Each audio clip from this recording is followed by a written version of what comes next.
सबैजनालाई नमस्ते। मेरो नाम चाहिँ शिशिर पाण्डे। म चाहिँ लक्जमबर्गमा बस्दै आएको छु र म लक्जमबर्गमा बस्न लागेको पनि 1 वर्षभन्दा धेरै भइसकेको। म लक्जमबर्ग आएको चाहिँ एज अ स्टुडेन्ट हो, स्टुडेन्ट भिसामा होइन। त्यही भएर अब आफू आउँदाखेरि नभएको इन्फर्मेसनहरू चाहिँ अब देऊ न त पब्लिकलाई, इन्फर्मेसन देऊ न त भनेर मैले इन्फर्मेटिभ भिडियोहरू बनाउने सोचिरहेको छु स्टेप बाई स्टेप।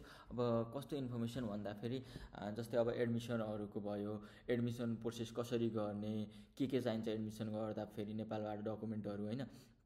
अनि एडमिसन पछि आयो भिसाको भयो, अथराइजेसन टु स्टे भयो, तिनी स्टेपहरू धेरै छ कि यहाँको डकुमेन्टेसनहरू धेरै गर्नुपर्ने हुन्छ होइन। अनि नेपालबाट चाहिने डकुमेन्ट के हो त्यो स्टेपहरू सबै समेटेर स्टेप बाई स्टेप भिडियो बनाउन खोज्दैछु। अब कुरा गरौँ म यहाँ लक्जमबर्ग चाहिँ कसरी आइपुगेँ है। लक्जमबर्ग म सुरुमा चाहिँ लक्जमबर्गको थाहा पनि थिएन 1 महिना अगाडि मलाई लक्जमबर्ग छ भन्ने। मैले चाहिँ अब ब्याचलर सक्यो, ब्याचलर सकेपछि चाहिँ अब ब्याचलर सकेपछि मास्टर्स गर्नुभयो। मास्टर्सको लागि यसो हेर्दाखेरि सबै अस्ट्रेलिया अमेरिका मात्रै गइरहन् साथीहरू होइन। अनि आफूले यसो हेरेको धेरै पैसा लाग्ने, अनि फी पनि बढी लाग्ने, लोन लिनुपर्ने। अनि सोच्दाखेरि अब पढ्न गएको हो कि काम गर्न गएको, काम गर्न जाने हो भन्ने भयो होइन। अब धेरै लाएर गएपछि त त्यो लोनहरू तिर्नु पऱ्यो नि त। लोनै भयो नि पैसै लोन नभए नि पैसै तिरेर भयो नि त्यो खर्च भयो, त्यो त कमाउनु त पऱ्यो नि त एउटा हिसाबले होइन। अनि त्यो कमाउनलाई पढाइ छोडेर काम गर्नु पऱ्यो। अब त्यो भन्दा चाहिँ म युरोपमै एप्लाई गर्छु भन्ने भयो। युरोपमा किनभने युरोपमा चाहिँ धेरै कन्ट्रीहरूमा पब्लिक युनिभर्सिटीमा फी कम लाग्छ। अनि त्यो हिसाबले चाहिँ मैले जर्मनी एप्लाई गर्छु भनेर जर्मनी र इटली एप्लाई गरेको थिएँ। अनि आइएल्स गर्दाखेरि एकजना साथीले चाहिँ मलाई युनिभर्सिटी अफ लक्जमबर्गको बारेमा भन्नुभयो।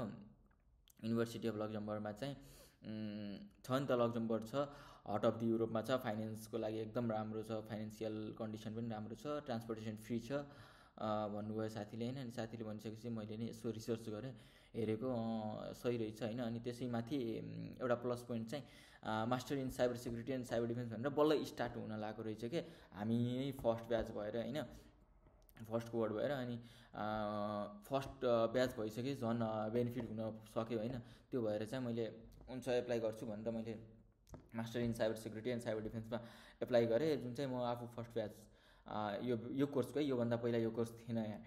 अनि त्यसपछि एप्लाई गरेपछि सुरुमा त मेरो वेटिङ लिस्टमा आयो होइन, वेटिङ लिस्टमा नाम आयो। वेटिङ लिस्टमा भइसकेपछि अनि अब मलाई उसै भएन कि आशै रहेन होइन एडमिसन पाउँछु भन्ने, किनकि वेटिङ लिस्टमा नाम आइसकेपछि अब कसले नै छोड्छ र यहाँको एडमिसन पाइसकेको मान्छेले अर्को देश त को नै जान्छ र भन्ने भयो। त्यस्तरी अब एडमिसन नै पाइएला र फेरि भन्ने भयो। अनि 1 हप्ताभित्रमा एडमिसन लेटर आयो होइन। एडमिसन लेटर आइसकेपछि म त सुरुमा त मलाई विश्वासै लागेन क्या एडमिसन लेटर आयो भनेर। अनि त्यसपछि एडमिसन लेटर आइसक्यो अब के त भन्ने भयो।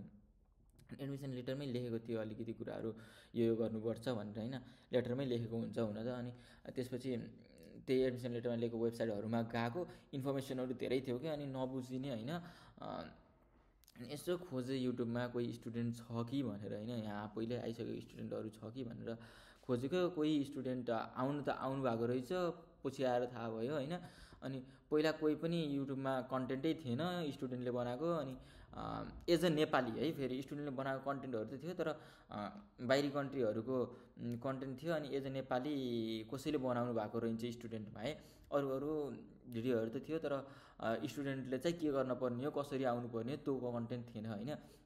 अनि स्टुडेन्ट डकुमेन्ट के बनाउनु हो त्यो इन्फर्मेसनहरू चाहिँ अब चाहिँ मैले दिन्छु नि त। म 1 वर्ष आइसकेँ, म आएको 1 वर्ष भइसक्यो, अनि अझैसम्म नि कसैले बनाउनु भएको छैन।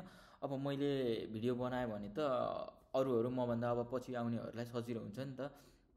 त्यो भएर चाहिँ मैले अब भिडियो बनाउने कोसिस गर्दैछु।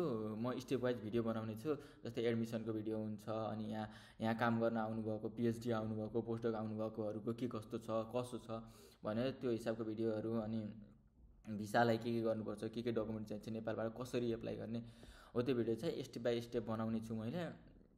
त्यसको लागि चाहिँ हजुरहरूको एकदम साथ र सपोर्ट चाहिन्छ। साथ सपोर्ट दिनु होला। के चाहिन्छ हजुरहरूलाई, के क्वेसनहरू छ त्यो चाहिँ कमेन्टमा लेखिदिनु होला होइन। अनि अब मैले चाहिँ बिस्तारै बनाउँदै जानेछु, सेयर गरिदिनु होला। त्यही भन्दै अब चाहिँ योभन्दा पछिको भिडियोहरूमा चाहिँ इन्फर्मेटिभ के कसरी गर्न मिल्छ भनेर त्यो भिडियोहरू बनाउने छु। आजको लागि यति नै। आजको मेरो भिडियो चाहिँ आफ्नो परिचय र लक्जमबर्गको बारेमा अलिकति कुराहरू भन्नको लागि थियो। यदि तपाईँहरू विदेशमा अध्ययन गर्न चाहनुहुन्छ, स्पेसली लक्जमबर्ग वा युरोपमा भने कृपया भिडियो लाइक गरिदिनुहोस्, सब्सक्राइब गरिदिनुहोस् र बेल आइकन थिच्न नबिर्सिनु होला। र यो भिडियो हेर्नुभएकोमा धेरै धेरै धन्यवाद। अर्को भिडियोमा भेटौँला।